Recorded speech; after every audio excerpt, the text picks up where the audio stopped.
of the mindset is you want to relax so your opponent relaxes too.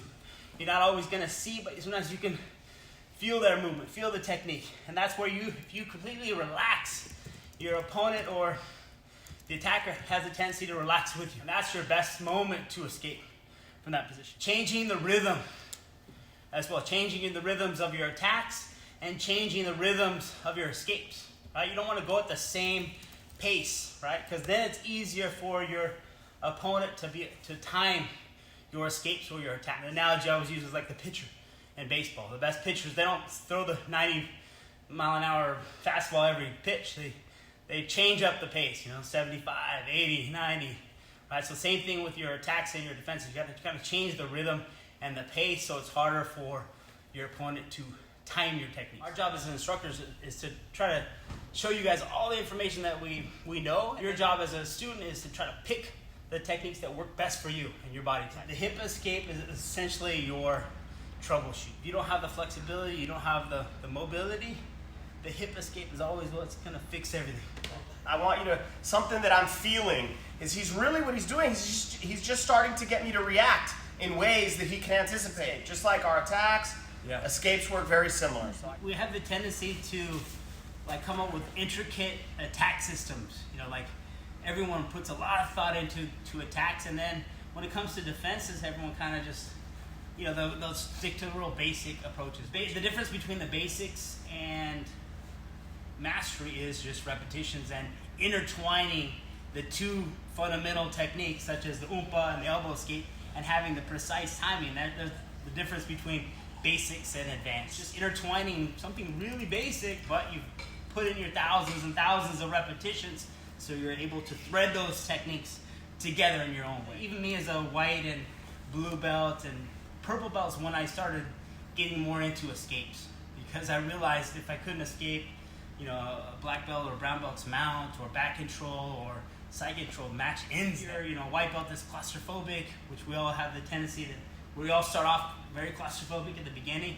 It's going to exhaust you, wear you out. If you don't know how to escape positions, there's a higher risk of injury, right? Because you're going to get mauled by that bigger, stronger guy that takes you out of posture, right? So if my shoulder's behind my head and this shoulder's here, I'm more likely to suffer a neck injury, back injury, shoulder injury. In all these positions, you're always in good posture for the most part. Your back is straight, your head's in alignment here, and you're in a position that's going to exhaust the attacker. The more they push into you, the more tired they're going to get, and they're going to give you a little opportunity to escape. And that's why I always preach that the elbow escape is the most important drill in all of Jiu-Jitsu. It's like the cornerstone piece of Jiu-Jitsu. So if you spent, hundreds and hundreds of hours on your elbow escape from mount, you're automatically going to have a better side control escape as well. If I spent a lot of repetitions, let's say Fernando's in mount, and I've mastered this movement,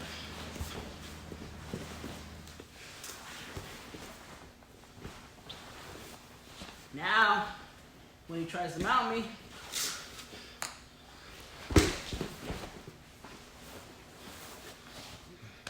my side control escapes are going to be that much better.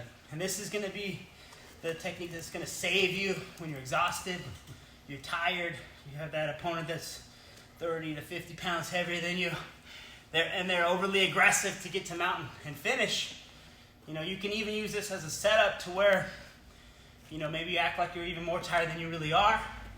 You give them a little bit of an opening to take them out, which will make them initiate the mount position, and then you're one step ahead of them. If you're fast enough, you might be able to get to the back, or it can put your opponent on the run, and you can implement your half guard game, or you can filter yourself back into the closed guard. And those are the moments where you want to attack, right? Because you're a step ahead, or 2 steps, or 3 steps ahead of your opponent. And one moment that the attacker thinks that they're going to mount you and finish you, the next moment you have the deep underhook and you're going to the back. So you have a second or 2 to implement your attack. This frame has to be in place, okay? Any way that he tries to mount me, the weight's going to have to transfer at one moment to the other side. He does it slow motion, just so you guys can see it out there. Right when that knee touches, this leg's light.